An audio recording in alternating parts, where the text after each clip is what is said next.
Chris Siric, how are you? Oh, JV, is this you? How's it hanging? Hey, good. Hey, am I coming through to you okay? Yeah, let me try my headphones real quick. Let me know if they're working. Mm-hmm. And actually, you know what? Never mind. I got the wrong pair, so let's just do it this way. Well, what kind of headphones do you got right now? Um, I got the Apple ones, but I grabbed the old ones, so it's the mic's not on them, right? Oh, Yes, it'd be a little bit harder to talk. But that's okay. We'll just do it regularly through the phone. How are things? man, things are great, man, and I appreciate you coming on like such late notice. I didn't warn you last night. I wanted to talk to you about it last night, but I was just so damn excited to see you that I completely forgot about it. Oh, that's very sweet. You know, I'm always happy to see you. But yeah, you can always ask stuff. Stuff like this, man. We've been friends for, almost a decade, if not a decade, so anytime. Yeah, yeah, definitely more than a decade. Like, I don't remember. I think the first time I met you was in middle school, wasn't it? Like Meads? Yeah. Yeah, it was football. Eighth year in eighth, I was in seventh, and then we started hanging out. I want to say my junior year of high school. Yeah. Like hanging out on. And then JV took over the football field and was bull rushing. Oh, those days. Bull rushing is the kind of way to put it, but let's just say it came and went. I'll leave it at that. Well, you're still strong. Like last night, I was like, I grabbed your arm and it was like, damn, you still got some muscle there. Yeah, I try to keep in shape. I got one of my old college buddies works at Exos, so he got me started with some workouts, and then I just went from there. And I remember we used to train a lot together, so I still use a lot of the same ideas you gave me back then. Then I find some nice. stuff online, mix it all together. Mm-hmm. Try to do a fast-paced exercises. A little bit of weights, cardio, but you know all that. You went to kinesiology school, one of the best in the country, so I'm sure you know all that. I don't know what I'm saying. You're the expert in that subject. I know a little bit, but honestly, like, I don't even lift anymore. It's just been all the jujitsu. Like, I'm hooked on that stuff now.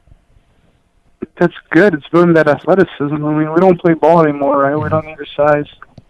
Yeah, and I do like where I'm at right now. Like you're like doing jujitsu, you'll never get like big like you can when you weightlift, but it'll still get you shredded. Like you'll still get strong from jujitsu. It You'll get will, in shape. and I think at this point in life, that's kind of what we need. I mean, we don't need to get any bigger. We've both been strong people. You have your high school championships in lifting. Yeah. And at this point, we don't really need to gain more muscle. It's more about just keeping in shape and, as you say, get shredded, right? I'm big into flexibility now too. Been doing a lot of stretching. Yeah, that's actually pretty big now too. That's my buddy that works at Exos talked about that. A lot of yoga poses, stuff like that. Well, when like any of like the internship and the other agency that you used to work for, did they advocate that for the clients, like going to yoga and stuff like that? So my second internship was corporate marketing, so it wouldn't be as involved, though it is a sports agency. The first one, I wasn't really that involved in the athletes' training. Mm-hmm. From my understanding, in that field, you just, you find a really good coach for them to take care of their nutrition and, really all kinds of training, both field or sport-related stuff and more just to keep in shape. And you kind of just trust the coach, you know what I mean? So you find a really good coach and you just trust them. So if the coach talks about stretching a lot, that's something they really like to emphasize. Then the athletes will do it, right? Which my guess would be but I can't give you a clear confirmation on that. And for the very few people right now that listen, JV, I just want to make it known that you're basically like Drew Rosenhaus. You're Jerry Maguire. I'm not a fan of Drew Rosenhaus, but I understand the intention there. But no, I'm very far from Drew Rosenhaus to the listeners. I interned for Joe Thomas's agent for about 1.5 years. There were some other nice clients there: Joe Mixon, Adam Jones, former Pro Worker Lorenzo Alexander. So I got to do a lot of cool stuff over there. Work on their careers and do some other cool stuff. So that's the amount I know about the field. If I ever made it in the league, you would have been my agent.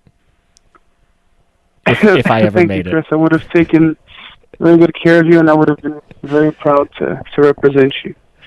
You're a good guy. I know you could have got me the best deals. You would have wrote up the best contracts. Yep, maybe get you a couple sponsorship deals, maybe some free cleats. You would have built my brand. From the billboard. My brand, JV. It's all about the brand. Yep, I would have. Would have gotten a nice team to help me out and build the Cirque brand. But now, the Cirque brand is something new. The Cirque brand has this podcast and everything else that you do, right? And I think that's one of the focuses there is building both the brand and just the athletes as people for their post-career. It's just as important, if not more, than their playing career. Because most of those guys are only playing for like a few years. And correct. Especially in the NFL, careers are very short. One of the things people don't realize is how little guys last. When you look at the special teams player and, second and third team guys, right, like the second string, third string players, some of them don't make it as second contracts, right? Or some of them don't even make it past the guaranteed money in the first contract, right? As soon as that guaranteed money runs out, boom, they're gone. They'll move somebody up from the practice squad because they're cheaper, right? Like you can be the best, one of the 11 best special teams guys. We'll take out the puncher, right, or kicker, so we'll go 10, right? Yeah. So you can be one of the best 10, 9 if you don't count the snapper. You get the point. But if you cost a little bit more than the guy behind you, they'll cut you because they don't see it as worth it. You know what I mean? And unfortunately, the players don't have a lot of protection. So with non-guaranteed contracts and the way things currently stand in the NFL, so it's the guys really some rough deals. I remember this. Speaking of this, I remember seeing this poster for they show it at the to like all the rookies. I think at the combine, and I'm looking at it right now, and it's basically it says right here. There's like over 1 million high school football players every year. 61,000 will play at the collegiate level. About 6,000 will be scouted by the NFL. 875 will sign an NFL contract. And it's almost like, okay, so then it says almost 1 million high school football players will not play in the NFL. So 99.7% of high school football players will not play in the NFL. And it's basically this poster they show to guys that says, hey, like, you have a future outside of football and get your college degree because it's not guaranteed. Yeah, that's very much true. And I mean, those, Chris, I think we got some backfeed. Oh, backfeed. Oh, it might be my fan. Yeah, a little bit of an echo. But, I mean, those guys should be proud to even make it that far, right? Like, yeah, as you said, what was it, 6,000 out of 61,000 college players are going to get recruited or will get scouted by the NFL? Yes. But you got to think, about what's going to happen afterwards. Like you said, it's not forever. And with contracts non-guaranteed, you can get cut a lot easier than, say, if you played in the NBA or something like that. So the way NFL players often get paid is they get weekly checks, right? Mm-hmm. And so you see week 1 through 17, whatever it may be. So if you saw about a month ago or a few weeks ago, a lot of players were getting cut, right? Like Kelvin Benjamin was one of the bigger names recently. Really? Yeah. Wow. Yeah, I believe that's his name. But Kelvin Benjamin played on the Panthers, was on the Bills this year. Yeah. So what you see happen a lot is, when you see on SportsCenter or Fox Sports 1 or whatever it is where they talk about the amount of guaranteed money. So a lot of times they'll go week to week. So the week that player meets that guaranteed amount of money, if a lot of times the team's not happy, they'll cut him. Now, there's also different things with the CBA. There's certain times where the money will be guaranteed because you can only cut a player by this time. Like, for example, Amari Cooper, who just got traded to the Dallas Cowboys. What was that, Chris? Like 2 months ago? Yes. Maybe or even sooner. Amani. Sorry, not Amari. Amani. Right? Amani Cooper? Amari. No, you were right. It's Amari. It's Amari. So, Amari, his deal this year was not that big, right? Right. So, and then next year he's got a pretty fat amount. And I think the Cowboys have till March 1st to decide. So one of the reasons they had to give up more, as opposed to, you see, Demaryius Thomas got traded for not that much. There was another decently big-name receiver that got traded for not that much. I think it was Golden Tate. Golden Tate didn't get traded for much when he went to the Eagles. Yeah. But I'm not trying to say, but for sure Demaryius Thomas contract is over after this year, right? Mm-hmm. But with Cooper and the Cowboys, he comes way cheaper this year.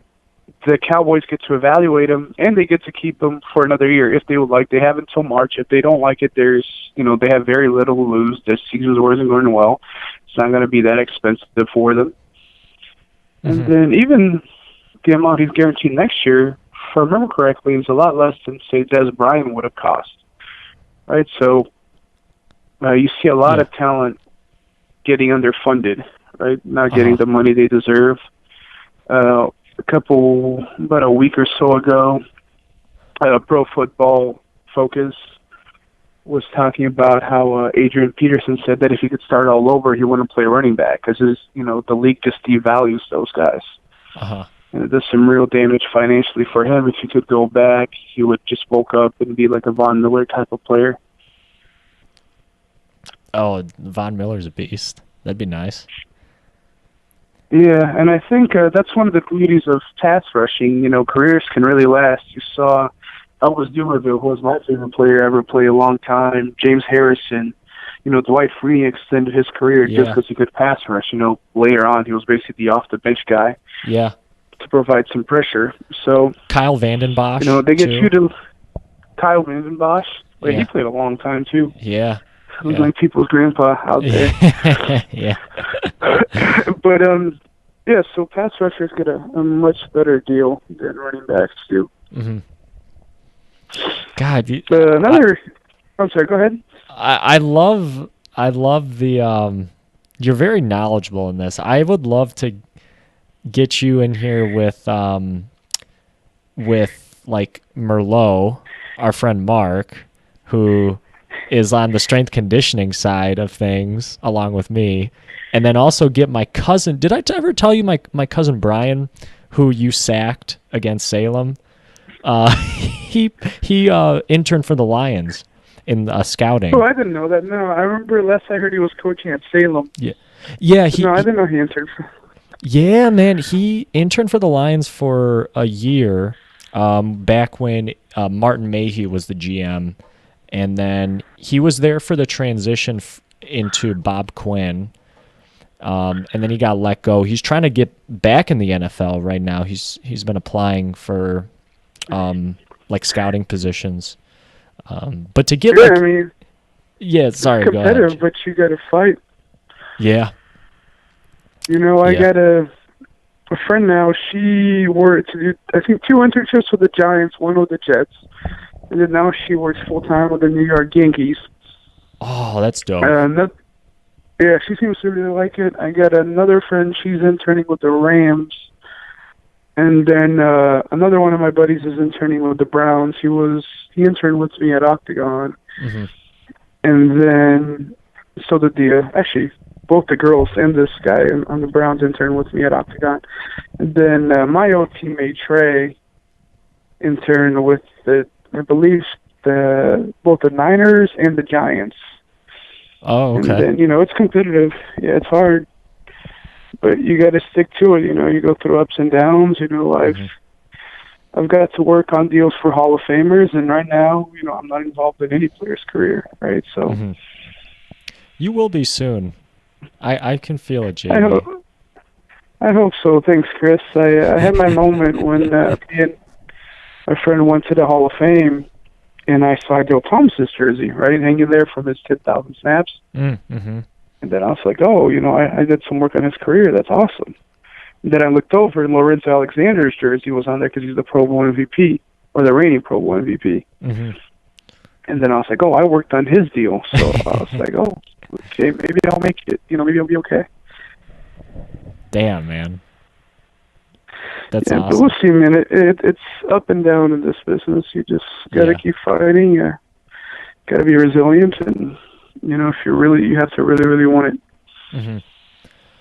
Well, you could even, I could see you doing now, like musical artists, like what we saw last night, boy. Music's different, but it's not something I'd be opposed to. Yeah, how'd you like Travis Scott? Travis Scott, Astro World Tour. Astro, straight up. Straight up. So to be really honest, I wasn't familiar with Travis before. Like, I knew the two songs I knew were Goosebumps and Antidote, and I really liked those songs. And then I know he was on More Life with Drake, so I got even more familiar with him a little bit, but I didn't really listen to him like album, like from beginning to end, nothing like that. And I thought though the show was awesome, but like that style of music, JV, I'm gonna be honest, it's like not like totally my thing, but that doesn't mean like the show was great. Like we wild out and you fucking punched me. I'm surprised you're such like a hyped up person. I figured you'd be more into the turn up kind of music, just like pure energy, lit all the time. Oh, listen, we were lit. Like when he first came out to Stargazing, and you you went crazy, man. I mean, I did too, man. It was great. It is, man. I remember the first time I really saw Travis was Fader 4 2014, and I was with one of my friends. And at this point, the only song I really knew was Quintana, right? Like straight from Mexico, called like Quintana. Yeah, she smoked my dope. Mm-hmm. And then I knew that song, and I would see the set list, and I was like, look, you got to stick around for this kid Travis Scott, because like he signed a good music. He's a Texas guy. My deep love for Texas. Yeah. Having lived there for 5 years. And then I was like, he's like, you gotta check this kid out, and you like the song. So we stayed, and oh buddy, Travis was insane. The video is still on YouTube. It's on Fader 4 YouTube. I'll send it to you here probably tomorrow, hopefully. Mm-hmm. But yes. It was just as hype as you saw, right? Obviously, it was 200 people, not a full Little Caesars Arena. Mm-hmm. But it was insane. He did the same mosh pits, and he talked about how, like, if he didn't get kicked out and was allowed back into Fader, we didn't turn up enough. So it kind of sounded like this, JV. I'm sorry? Can you hear the Quintana? Yeah, you hear the Quintana? Yeah. Yeah. Yeah. Yeah, he's That guy's special, man. Like, yeah. So I saw him. Saw him again at Fader a couple years later. He performed with, I think, Porter Robinson. I remember. It was one of the DJs, like EDM artists. I'm pretty sure it was Porter Robinson. Okay. So he was a special guest, and that was pretty cool. He did maybe 2-3 songs, as opposed to the normal 20, 30-minute set at Fader Fort. And then, I hadn't seen him since 15 or 16, right? Mm-hmm. And then I saw Astro World, and I was like, yo, I have to go, right? Like, I can actually afford you now. So I could have gone in Cleveland. I live in the Cleveland area now, but I was like, let me see if I can get some of my homies together, and then I'll go in Detroit. And I'm glad I did, man, because we had a lot of fun. It was a great show, man. I mean, just like all the crazy production that he did with having that what's it called, basically like the circle. No, like that circle on the second stage where he would bring fans up and just roller strap coaster? them in. Yeah. Fuck, like he just had the most random kids come up on there, and that was great. And then he disappeared through. I still don't know how he got across. I don't either. My guess is he probably walked out the back covered in black, and there was a bunch of fake Travis Scotts to the stage. I have no idea. He's a magician. Maybe he went through. Maybe there is a secret underneath thing to LCA for stuff like that. I like your explanation a lot more though. That we'll see. He kind of. I wanted to say he does have a few more chill out songs. His hits normally aren't chill out songs because he just blasts. Mm-hmm. But I think you'd be able to find a little bit more mellow Travis Scott songs that I think you'll really like. If you're not really into the crazy hype stuff, what is it, 3005 and Butterfly Effect and all that, and of course Sicko Mode. I see. I like the turn up stuff, but it's just the beats and the production are very, to me at least, are very psychedelic, and I'm more used to the gangster rap, lyricism, versus but it, like I said, it was fucking phenomenal, and everybody was turning up, and especially so go ahead. Especially at the end, and I called this that they were going to play Sicko Mode at the very end, being that's probably the most popular song. It is. Yeah, you called it right. Yeah, you sure did. I remember because he had a couple of mellow moments, and I think people were just waiting for him to get hyped up. Yeah. I remember one of them was older. He's like, it's all right if you don't know this song, it's the day one song. Then it was kind of mellow, and people were just waiting. He's like, okay, man, turn it up again. yeah. I remember that. Yeah. I remember that. Oh, would you say Butterfly Effect is mellow, or is that still turn up? Butterfly Effect is not mellow, but he's got a couple mellow songs. Because I like that song. I tried Butterfly Effect. Yeah. I mean, it's more mellow than Sicko Mode or the one that's Fuck the Club Up. Yeah. What about Yosemite? Is that one mellow to you? Oh yeah, Yosemite's pretty mellow. I like that one too. Yeah, I think you'd like that one. I think you'd like that one. Rest in peace, my favorite part of the entire show, though, was when he goes this is the day ones, and then he plays Quintana. Yeah. And I'm just going insane in the front row, and you can see the other 200 people in our section or whatever, just kind of a little bit into it, and then I'm just going insane, yelling Quintana. I thought you were gonna hop over the fucking plexiglass there and just nosedive. Yeah, man. Hey, that front row at Little Caesars is a little scary looking back into it. It really looks like you're about to just go straight down. Yeah, because that plexiglass is not that high. You could easily just. No, and put a leg over And it there. also kind of like moves around a little bit. It wasn't that it didn't feel that strictly or that tightly put in.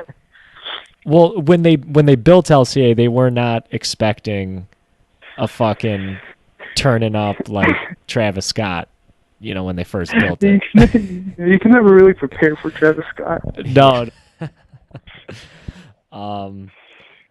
What'd you think of the other two guys, Shaq and Trippy or Gunna or whoever it was, Trippy, I think it's Trippy Red. Trippy Red? It's kind of cool, me living in Northeast Ohio, and Trippy's from Northeast Ohio, so I was happy with it, right? Like, I think he's got a song featuring Drake right now, which I like.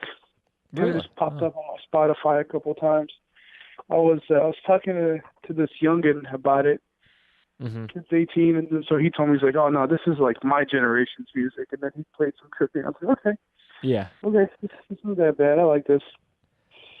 I boy liked Tyler him. described the bubblegum rap. Yeah. I did like him a lot more than like Shaq was just very. Shaq is just like from Harlem, straight up insane. But he's got Mo Bamba. Mo Bamba is one of the best songs in the country, or one of the biggest songs in the country. That song was hot. It was hot. Yeah, yeah. He came out to it and played it again. Well, I mean, you have to when you got a song like Mo Bamba. I wonder if Mo Bamba, like for whenever he gets like introduced at home games, if they play Mo Bamba. Me too. Because the song's like way more famous than he is now. I mean, he can ball, but facts are facts. The numbers, or it's like the song's much bigger than he is right now. Oh yeah, I mean, if that song were an NBA player, it would be like a borderline all-star probably. And here's Mo Bamba averaging like 5 points a game, 3 assists, 15 minutes. Hey, he's a rookie though, defensive specialist, kind of that modern age center. Which I think you're going to see a lot more of now. From what I've kept up with, DeAndre Ayton, I think that's his name on the Suns. Oh yeah, has been balling out, scoring in the paint. But you see a lot more now, guys. Just have the like defensive priority centers, like a Tyson Chandler or DeAndre Jordan kind of guys. I'm looking up Mo Bamba's stats right now to see. Oh shit! These are his Texas stats. Sure, good, right? Texas, 12, almost 13 points a game, 3.7 blocks a game. I mean, 10.4 rebounds a game. Yeah, it's decent. Yeah, you got Willie Cauley-Stein, another young like defensive-minded player, though he's getting up to 14 points a game right now. Is he on the Wolves? Cauley-Stein? No, no, that's the Marcus Cousins that went there. Willie Cauley-Stein was his backup. Now I believe he starts on the Kings. Oh, okay. With Marvin Bagley, who I think is going to be very good. Harry Giles, the kid out of Duke, who's been hurt a lot. But if he gets healthy, that team's going to blow up. Like blow up. Blow up, like blow the up. Mo Bamba song. So what about you? A favorite Detroit Lion right now? Favorite the Lions? Yeah, you got a favorite Detroit Lion? Oh. Yeah. Not to be honest, man, I haven't really been watching the Lions. We're bad. Which is kind of sucks cuz there was a lot of hype around getting this ex-Patriots head coach, and I just don't know if the players are year playing. One though. That's true. That is true.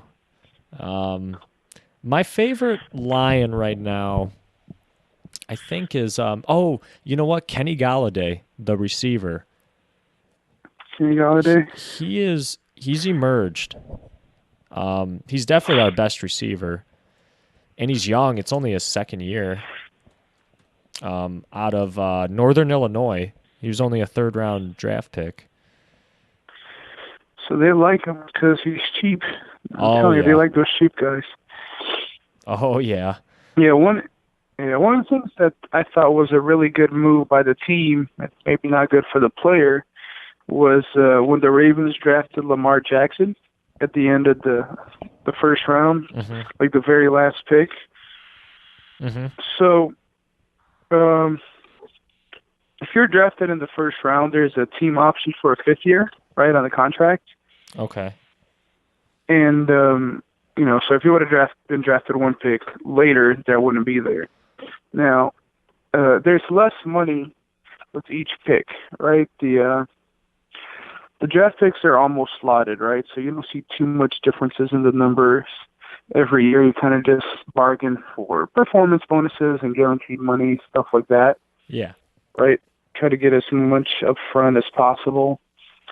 Side note, someone who I thought did really well was Taylor Decker's agent, the tackle from the Detroit Lions out of the Ohio State University. Oh, I believe he got a fully guaranteed deal, which is just an amazing, amazing job by his agent. Yeah. The guys at IHC Sports.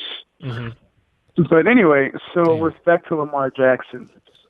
Yeah. So being the last pick of the first round, obviously the cheapest pick of the round, right? You get him locked for 5 years. And in the NFL, quarterbacks are expensive, right? They're one of the few that truly get paid well, right? What they deserve, arguably. So now you get a quarterback for cheap for 5 years, right? So if they want to build around him, stuff like that, they get to do that, and they don't really have to pay him, right? Now, if he absolutely just kills it, you might run into a situation where he's going to ask for a big extension beforehand and restructure, kind of like what Aaron Donald did. And I'm sure the Rams are glad they paid him the way things are going right now. They're balling out and he's balling out. But yeah, for the Ravens, they might have gotten a great deal where they can get the quarterback that they wanted, a talented starting quarterback for cheap, for 5 years, or we'll say, even if we don't count this year, right, because he's still transitioning, 4 years for cheap for a quarterback that good, if he becomes what people think he is. So a truly impressive move there. Yeah. The one thing I'll say, he doesn't have an agent, so I don't know how much guaranteed money he's got. I think that could end up costing him. If he still doesn't have an agent when he's going to renegotiate, or especially if he plays really well and he wants to get an extension early, I think that will really hurt him. If he gets suspended or fined, which happens a lot, people don't understand how often NFL players get fined for just, stupid little things here and there that are really just take their money away from them. So that's the part where having an agent really helps. I mean, your agent's fines can end up being paid on there because it's to the nature of the industry at this point. It's included, right? Like you have to fight for them and get them money back. So, going back, I do think Lamar Jackson would need an agent, but the Ravens got themselves in a really good position with him, right? And so I hope he gets some good representations, so he can get some good things for himself as well. Maybe that's where you come in, JV. Yeah, it's a long way away, man. We'll see. I don't know if I'm going to be there in 4 years, but you never know, right? Just keep working. Yeah. Hell yeah. Well, JV, my this is kind of funny. My frickin' recorder timed out on me, so I had to improvise, and I'm recording now on the computer. So I lost a little bit, like a couple minutes of our conversation. So I'm sorry about that. It's okay. It's probably the Lamar Jackson part. No, it was before that. I forget exactly when. I think it was still when we were talking about Travis a little bit. Oh, I okay. lost a little bit of it, but Oh, I'm so it's a trying to little work bit out the ago. kinks. Like, there's still this little mini studio that I have, which is really just like the living room. It's nothing special. Hey, do what you gotta do, man. Like Travis said, when he started making shows, there was not that many people there, Yeah. right? And then when I saw him with 200 or whatever it was, Hmm. that was considered like a massive show for him, right? Yeah. Now, you have more than 200 people just, in the general admission session down there. So everybody Stargazing. starts somewhere. Yeah. Um, JV, can you send me the like picture of the Astro World head that we took? Like with the four of us? Yeah. Yeah, I got you. Um, yeah, I meant to ask you that again last night. Yeah, Um, I got you. I'll send it to you. did you take any other I'll put it on the pictures? group chat. Oh, thank you. I appreciate that. Did you Yeah. take any other pictures or just videos during the concert? No, no, I took a few pictures. I took some videos of Mo Bamba, but I didn't want to spend too much time on my phone. So I think I have like Yes. one or two from the roller coaster. I have one from when he put that banner down, Hmm. right? That said Astro World and had Oh, everything. no And then bystanders maybe and. like, yeah, and then maybe like one or two more. Hmm. Can would you be able to send me those as well? Yeah, yeah, I'll send you everything. Oh, okay, thank you, man. I know I wasn't thinking it. I didn't have my phone out. Um, but like you said, you don't want to you don't want to get like caught up. Like, you want to enjoy the show and you don't want to get like caught up in on the Exactly. phone. Which I was trying to think how long do you think he ended up performing for? oh Because when I looked at yeah, my phone, it was 9:09 and he was on stage, but I think he was there before that. according to this review on the Detroit News, um, it said on here. Where does it say it? God damn it, where'd it go? I think it said like. God damn, I want to get it right too. I think it said 80 minutes. Yeah, yeah, Okay, 80 that minute sounds about set. right. Yeah. Which I don't know how much more I could take because it was so hyped. I don't know how much energy I have left towards the end. I like he I ended think, it perfectly on sicko mode. Like, that was the perfect way to end it on that. yeah, and I think 80 minutes is a good length. I think he got through a lot of songs. I Yeah. think one of the not really bothered me, but I think it's a fair critique that Ty brought up with some people. Hmm. A lot of times he played snippets. You know what I'm saying? Like he didn't play the whole song. Maybe he Yeah. played one or two verses out of three, and then the chorus twice, which for me is fine. But I can understand why some people wouldn't like that. No, I definitely I know what you're saying, because it was like I was getting into it and then all of a sudden the song would end. And I was like, "Oh, Yeah. that's it?" Oh. There's another verse, but okay. I think that's just the way it's got to be with the whole theatrical performance, though.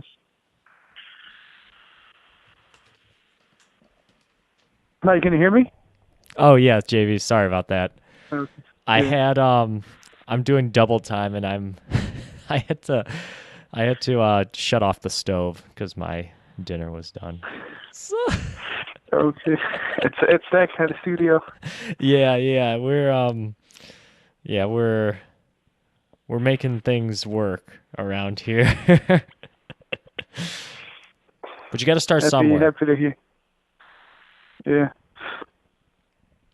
Cool. But JV, thank you very much for coming on. I'm gonna have to get off here, and I will. I'm gonna try and actually post this tonight. Um, and yeah, I'll send you. I can send you the link. Please do. I'll get you everything sent, and it was my pleasure. I'd love to come on again sometime. I want to have you back on, man. This is a lot of fun, and we'll get Thank more in depth with like NFL contracts and NFL stuff. you. All right. Hopefully, I'll know enough to get more in depth. But Oh, you know we'll a see. lot. You know more than me. All right. Um, And yeah, I'm glad you made it home safe too. Thank you. Yeah, I had to take a 6-hour nap and then get back to it. I even napped when I got home because I was still tired. Heck, I'm still tired now. Well, get Uh, some rest. well, you do too, right? Okay. Thank you, man. I appreciate you coming Thank on. you. I'll talk to you again very My soon. pleasure. All right. Have a good night. You too. JV, ladies and gentlemen, what a great man. My mom just walked in, so we're gonna get off. God, I'm so pissed at this. That I think my battery ran out, or not my battery, my memory card ran out on the Zoom, so I had to switch to Audacity, and hopefully I can combine the two. I should be able to. Well, that's it for me, guys. Travis Scott was great. It was a lot of fun. Very turned up from it. I'm still feeling it right now. I'm gonna get something to eat now. I'm hungry. Peace.